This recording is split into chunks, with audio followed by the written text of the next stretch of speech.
please start something.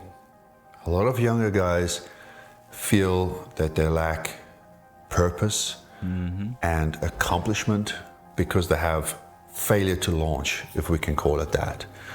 We wait for the perfect time, or we wait for the perfect opportunity, or we wait for permission to do something, to take action on our lives and actually accomplish things. Now, a lot of people, similar to when I was young, sometimes we speak ourselves out of opportunity. Like, I had ideas which I didn't take action because I spoke myself out of certain opportunities. And on other occasions, we simply just don't know what to do. My advice is always follow and take action on something that you're passionate about. And even if you don't know the next steps, it's okay, because taking that action is more likely to lead to the next step and to lead to a result than without taking action at all. You don't need to start a company. You don't need to have radical change. Start messy, but just start. Yeah, a lot of people, especially young men, they feel like if they don't have a plan in action when they're doing something, that they shouldn't do it at all. We talked about it earlier when we were talking about social anxiety, financial stability. They think that if they don't have a plan and doesn't seem like it's for sure guaranteed, they don't want to push themselves past that. They don't want to actually try. They would rather sit with their mediocrity rather than actually trying to go into it without knowing what they're doing. You don't need to have a plan in place to take action. You don't. All you have to do is start. It's that simple. You'll figure it out. You'll figure it out if this is something you want to do. You'll figure out if it's actually making you happy. But you can't figure it out if you don't do anything. You have to start. It's that simple. No one is coming to save you. And I know that might seem a bit harsh, and it's very unpleasant for a lot of us to hear that. But as we grow older and as we become adults, the only person that we have to fall back on is ourselves. Up until a certain age and up until a certain point, our parents are going to be there to support us. But as we grow older, we have to rely on and we have to count on ourselves in order to save ourselves. I got to a point in my life where I was desperate for assistance. I was begging for assistance. I couldn't rely on my mother. She didn't have the financial means.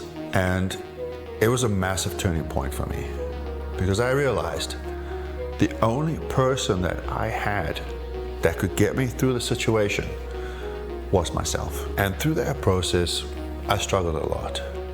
It was incredibly difficult.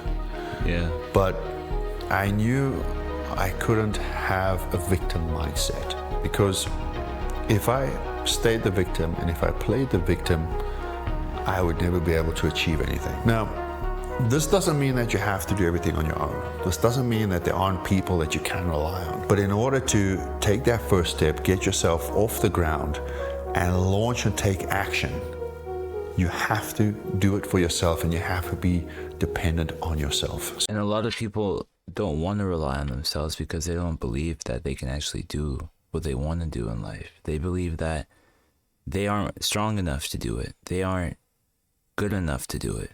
They don't deserve it by themselves. But then when they look for other people to help them, those people don't believe in them either because they don't believe in themselves. So it's like, what do they do? And I think the best thing for them to do is to start just taking small steps in trying to figure out why you want to do something.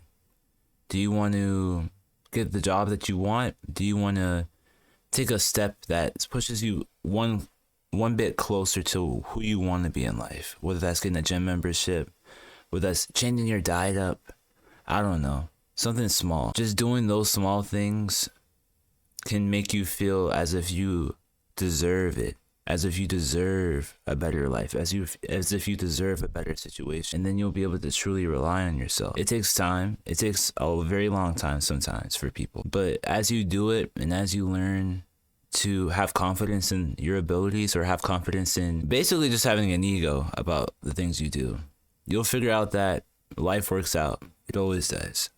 So please, you are the Even hero in the hard of times, your own it works story, out. and you got to act like it. Mm-hmm. Master the basics. Don't be sloppy. Keep yourself well kept, keep yourself well groomed, because people will take you a lot more seriously. But as you work in your way up the ranks, and as you want to be taken serious, and as you want to be treated seriously, it's very important that we uphold a very good, positive self-image of ourselves. That's very true, bruh. I can't tell you how many times yesterday I was like walking into establishments and people actually thought I was like the general or regional manager, bruh. They always act like I have so much power in the store. I'm like, I don't work here, bruh. I literally just came here to look around. And that comes from how I carry myself, how I view myself, what I was wearing, obviously, how well groomed I was. You just have to take care of yourself. And people can see by looking at you, if you actually take care of yourself, they can look at the way you walk, the way your hair looks, the way you're dressed. Like, just your energy is different. You can tell when a person actually takes care of themselves and if they have a high standard for themselves, and it'll make them push to respect you. I don't know why people keep saying yes sir to me. I don't know why. I'm not that old. I'm literally not even old. But they be like, yes sir. And I'm like, damn, I'm not that old. But at the same time, it's like, bro, just your voice alone, that tells them all they need to hear. Just the way you speak, they know to respect you. They say yes sir not because you're old, and maybe because of that, but just the way your energy is. They can tell that they should have a higher regard for you because you have a high regard for yourself. It's literally just like that. Just start taking care of yourself. And eventually, if you have a high standard for yourself, those people around you, you don't even have to say anything, but they'll treat you with a high standard as well. And you don't have to be rich. You don't have to wear the best branded clothes and use the best branded fragrances. That's true. You don't. But simply keep yourself well kept, keep yourself well groomed, have a good skincare routine. Don't mind my hair. My hair is in the process of getting groomed. I just have to wait a little bit until my appointment. Thank you. Brush your hair, use a nice fragrance, because these actions, especially in the business world, a clean exterior represents a clean interior. And a lot of people judge us, they judge our work ethic based on our outside appearance. Now, as much as I wish that were not the case, this is the world that we live in. And this does apply to the vast majority of businesses, corporates, professionals out there. And it's very important that we give off a good presence and carry a good image. Mastering the basics shouldn't cost much, but the payoff is just so worth it.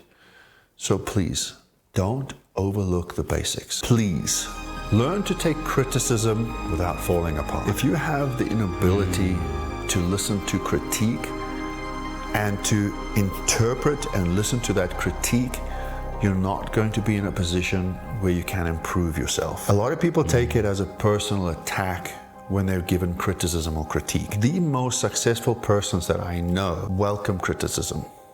They ask for criticism. They ask for input, and they ask on how they can improve something, especially when being approached or surrounded by people that know more and have more experience in what they have at something.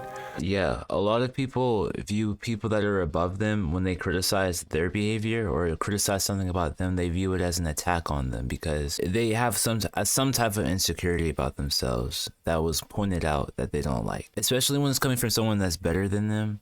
You shouldn't, or they have something that you want in life, like more money, more status, or something that you want, or something that you idolize, that you try to get. If they have that and they're criticizing something about you, just take it for what it is. You don't have to say anything. You could say, thank you for your criticism. I'll take a note of that. Or you could just accept it and look at it and say, is this something I actually need to work on? Why is this a problem that it was pointed out to me? And figure out, how can I improve on that? How can I make it better so that I can become a more enjoyable person, a more fulfilled individual in my life? You gotta look at it like that. Criticism some people criticize you because they don't like you, but you should take that and just use it to see the deeper meaning behind it. Just look and see why you were criticized. Was it something that you actually did? Is it something that you can improve on? And just take it and I guess try to apply it. It's that simple. Because if you have the inability to do that, if you're simply just not receptive to that input and to that criticism, you're just not going to be able to level up. We become so entrapped within a certain space and within our own mind because we have an inability to expand outside of that, that ultimately we just become stagnant. One of the most important pieces is your friend group can either make you or break you. And especially for my younger audiences, I need to just profess the importance of this particular point because you are the company that you keep. If you have 5 lazy friends, you'll be the 6th. If you have friends that don't support you, push you, motivate you, drive you, you're just not going to get to where you want to be in life. There was a time in my life when I experienced this. Not one occasion, but probably a few occasions. And I was on this trajectory for personal self-development, self-improvement. I wanted to grow my finances. I wanted to work on my physique.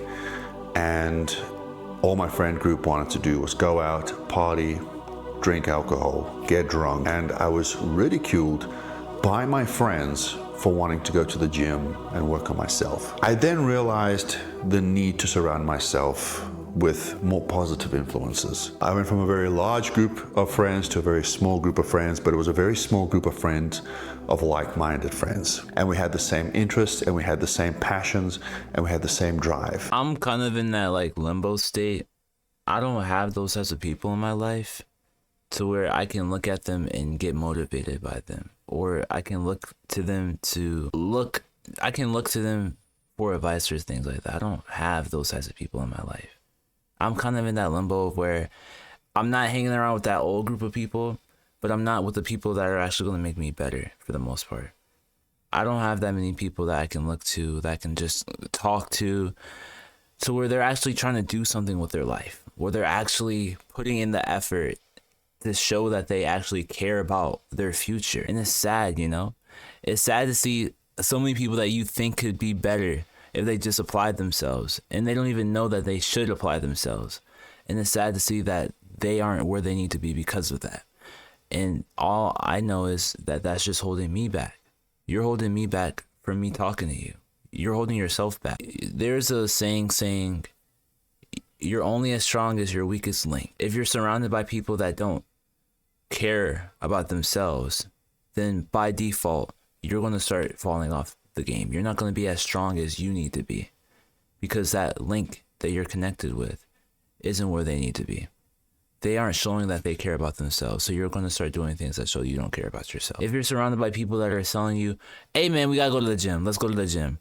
Hey man, we need to go do this one thing that will make us some money. Let's go ahead and do this. Let's go have a challenge where we see who can make the most money by the end of the year. People like that.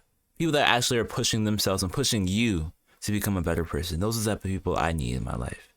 It's going to be hard because, you know, you can't really find those types of people just walking the street, but sometimes you can.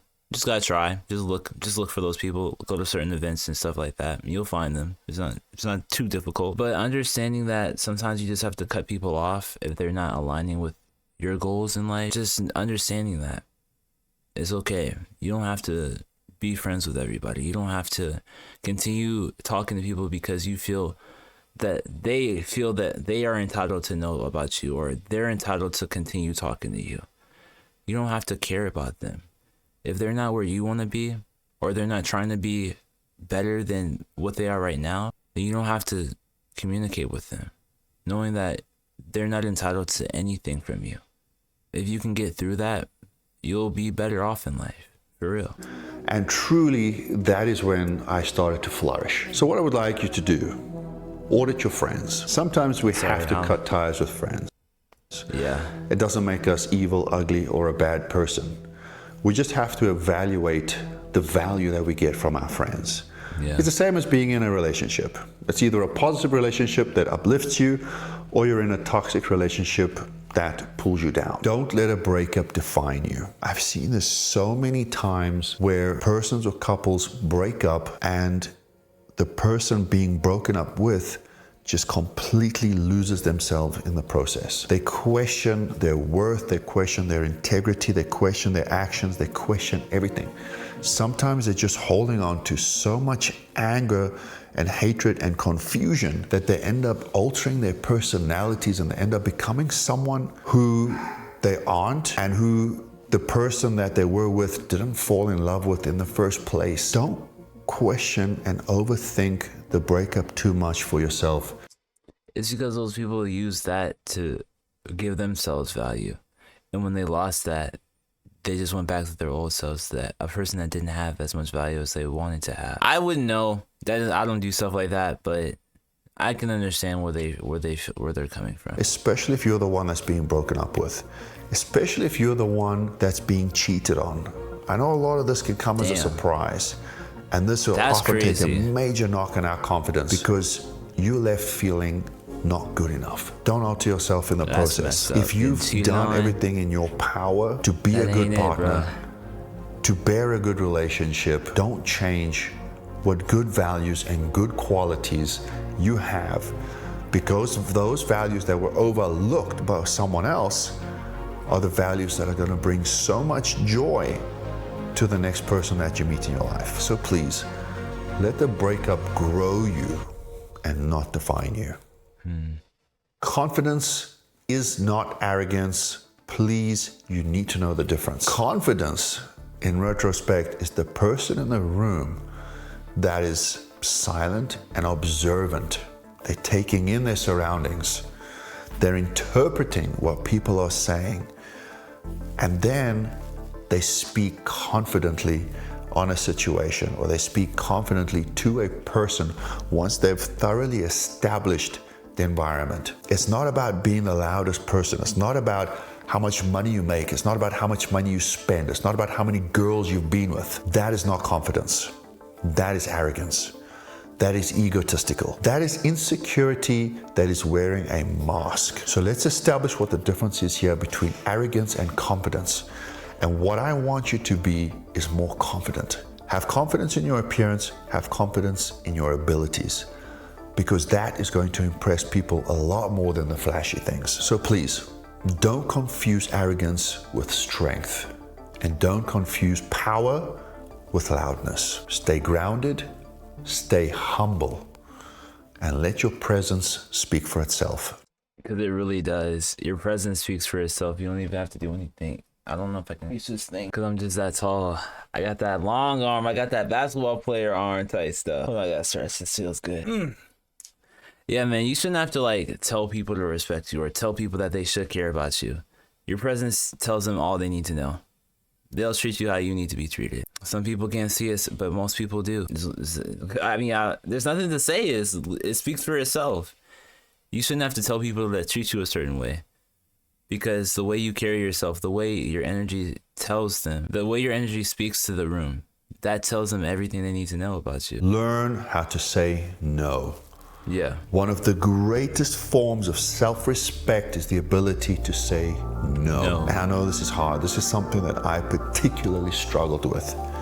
And often I was taken advantage of because I was the nice guy. I didn't want to disappoint people and I didn't want to say no. So that very simple word, those two very simple letters, no, are so empowering when used appropriately. Yeah, a lot of people, they try to manipulate you saying, well, do you not care about such and such? I'm like, I don't give a damn. I'm not gonna lie to you. I don't care. I don't like people that try to make you feel bad for not wanting to do something that you shouldn't even have to do. You're your own person. You shouldn't have to do something you don't want to do. But when they try to like put you on a guilt trip, try to make you feel bad about not wanting to do something, it pisses me off. So I need to work on like not showing that I'm irritated or something. But certain people, and it's irritating. But me saying that I don't care, I could work on that. That's something I need to work on. I don't have to say that. I can say it in a way where it shows that I don't want to do it, but it's not me being overly dismissive of the situation. But I'm not gonna lie, I really don't be caring about certain things. You don't need to explain yourself. You don't need to hand over and relinquish your power to someone else when you do something against your will, because you have the inability to stand up for yourself and you know where to draw the line when it comes to your own moral compass and able to say no to someone. So please, learn how to say no from your chest and leave it at that.